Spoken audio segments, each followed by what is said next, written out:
عن عبد الرحمن ابن غنم قال: حدثني أبو عامر أو أبو مالك الأشعري سمع النبي صلى الله عليه وسلم يقول: ليكونن من أمتي قوم يستحلون الحر والحرير والخمر والمعازف. يكون في آخر الزمان من أمة محمد صلى الله عليه وسلم من المسلمين والمسلمون فيهم فساق وفيهم يستحلون الحر وهو الزنا. الحر هو الفرج، يستحلون الحر والحرير يعني لبس الحرير وهو محرم على الرجال، والخمر والمعازف وهي آلات اللهو، يستحلون هذه في آخر الزمان ويجتمعون عليها فيخسف بهم على هذه الحالة. نعم. ليكونن من أمتي قوم يستحلون الحر والحرير والخمر والمعازف. هذا حديث صحيح. نعم. أخرجه البخاري في صحيحه محتجا به، وعلقه تعليقا مجزوما به فقال: المعلق هو ما رواه البخاري من غير سند، وهو على قسمين: معلق مجزوم به وهذا صحيح، ومعلق غير مجزوم به وهذا محل يعني نظر أضعف من الأول. نعم. محتجا به وعلقه تعليقا مجزوما به فقال: باب ما جاء في من يستحل الخمر ويسميه بغير اسمه. نعم، يسمونه شراب روحي، يسمونه ويسكي، يسمونه بأسماء يعني ما الجاهل ما يظن أنه خمر. نعم. وقال هشام ابن عمار قال: حدثنا صدقة ابن خالد قال: حدثنا عبد الرحمن ابن يزيد ابن جابر قال: حدثنا عطية ابن قيس الكلابي قال: حدثني عبد الرحمن ابن غنم الأشعري قال: حدثني أبو عامر أو أبو مالك الأشعري والله ما كذبني، سمع النبي صلى الله عليه وسلم يقول: ليكونن من أمتي قوم يستحلون الحر والحرير والخمر والمعازف، ولينزلن أقوام إلى جنب علم يعني جبل، إلى جنب علم يعني جبل، ينزلون يمكنهم كاشتين ولا رايحين سياحة. نعم. ولينزلن أقوام إلى جنب علم يروح عليهم بسارحة لهم، يأتيهم لحاجة فيقول: ارجع إلينا غدا، فيبيتهم الله ويضع العلم. العلم يعني يخسف بهم الجبل. نعم. ويضع العلم ويمسخ آخرين قردة وخنازير إلى يوم القيامة. يعني بعضهم يخسف به وبعضهم يمسخ يعني يحول من صورة آدمي إلى صورة خنزير والعياذ بالله، كما مسخ الله طائفة من بني إسرائيل قلنا لهم كونوا قردة خاسئين. نعم. ولم يصنع من قدح في صحة هذا الحديث شيئا. نعم، لأن بعض خصوصا ابن حزم رحمه الله تكلموا على هذا الحديث بالتضعيف وقالوا إنه منقطع أو إنه موقوف أو إنه وابن القيم يريد أن يرد على هذا ويبين أن الحديث متصل. نعم. ولم يصنع من قدح في صحة هذا الحديث شيئا كابن حزم نصرة لمذهبه الباطل في إباحة. لأن ابن حزم رحمه الله يغلط، يرى إباحة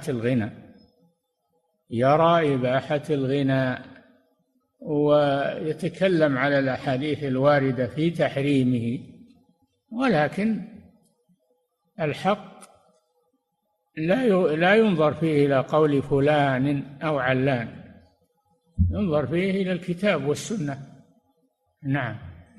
ولو وكلنا الله إلى الأقوال والخلافات لهلكنا، ولكن عندنا الكتاب والسنة. نعم يحصل خلاف، يحصل وجهات نظر، لكن الله جل وعلا جعل لنا الكتاب والسنة نرجع إليهما، فمن وافق الكتاب والسنة أخذنا بقوله، ومن خالف لا نأخذ بقوله. والإنسان بشر يخطئ ويصيب، والمجتهد يخطئ ويصيب، وإن كان إماما وإن كان عالما. نعم. وزعم أنه منقطع.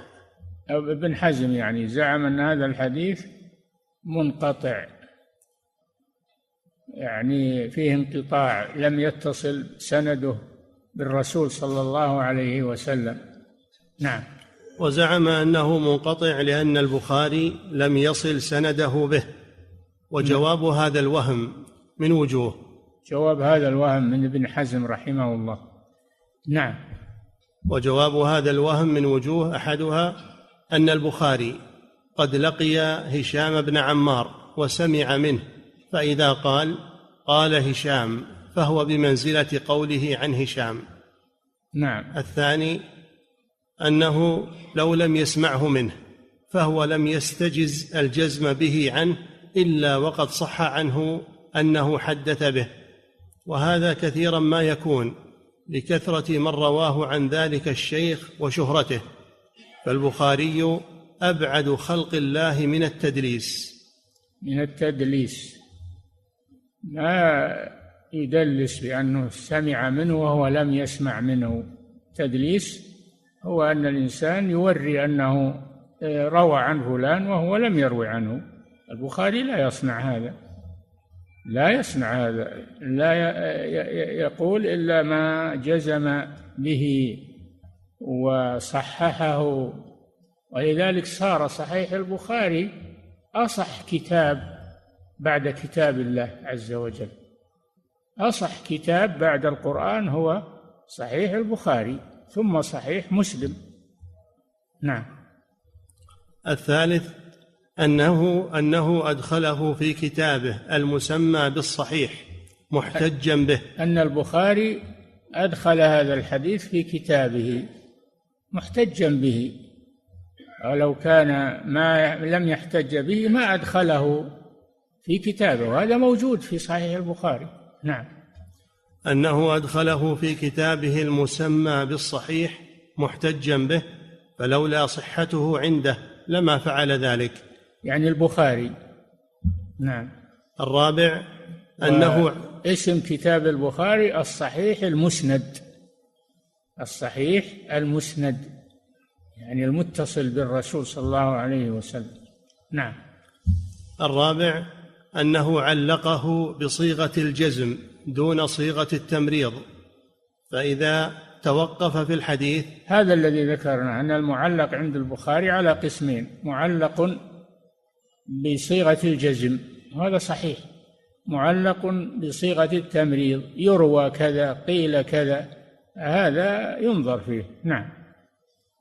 أنه علقه بصيغة الجزم دون صيغة التمريض، فإذا توقف في الحديث أو لم يكن على شرطه يقول: ويروى عن رسول الله صلى الله عليه وسلم ويذكر عنه. نعم. هذا بالتعليق على قسمين: مجزوم به يقول عن الرسول صلى الله عليه وسلم، وغير مجزوم به يقول يروى عن الرسول أو جاء عن الرسول، هذا فيه نظر. نعم. فإذا توقف في الحديث أو لم يكن على شرطه يقول: ويروى عن رسول الله صلى الله عليه وسلم ويذكر عنه ونحو ذلك. فإذا قال رسول الله صلى الله عليه وسلم فقد جزم وقطع بإضافته إليه. البخاري إذا قال رسول الله فقد جزم بصحته إلى رسول الله، وقد قال هذا في هذا الأثر، قال رسول الله، ما قال يروى أو جاء، إنما قال رسول الله صلى الله عليه وسلم، فهو مجزوم به وإن كان معلقا. نعم.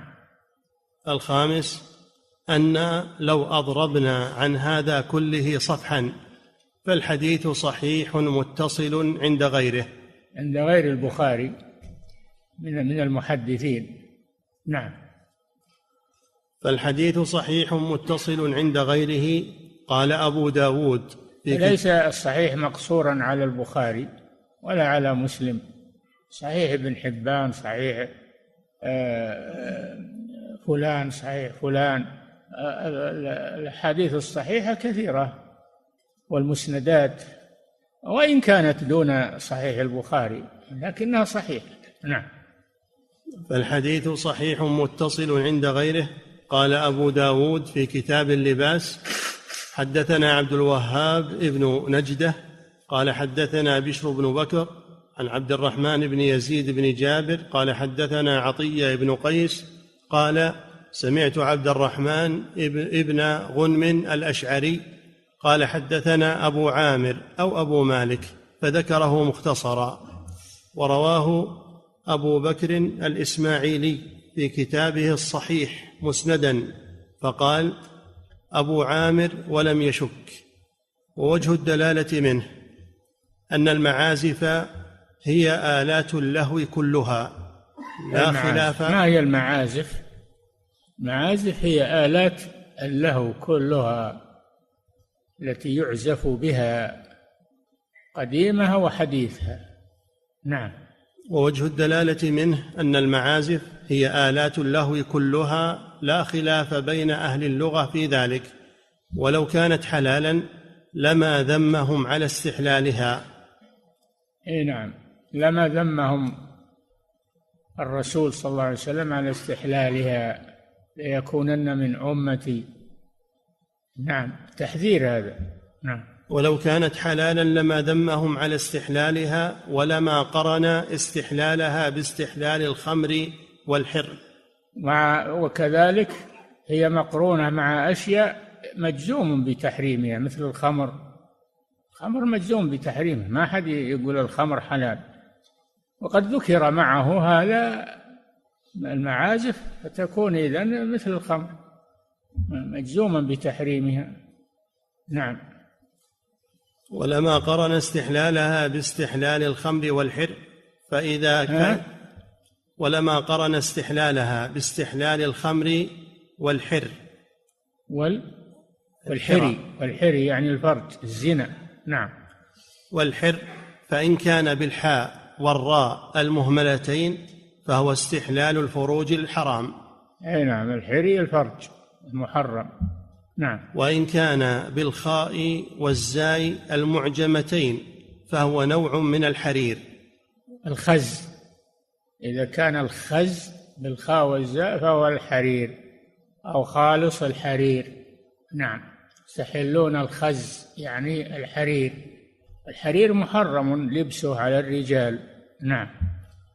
وإن كان بالخاء والزاء المعجمتين فهو نوع من الحرير غير الذي صح عن الصحابة لبسه، إذ الخز نوعان، أحدهما من حرير والثاني من صوف.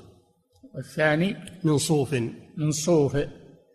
أي نعم. الخز المباح هو ما كان من الصوف، وأما ما كان من الحرير فهو حرام على الرجال، لأن الرسول صلى الله عليه وسلم قال حرام على ذكور أمتي، أخذ الذهب والحرير بيده صلى الله عليه وسلم وقال هذان حرام على ذكور أمتي حل لإناثها. نعم.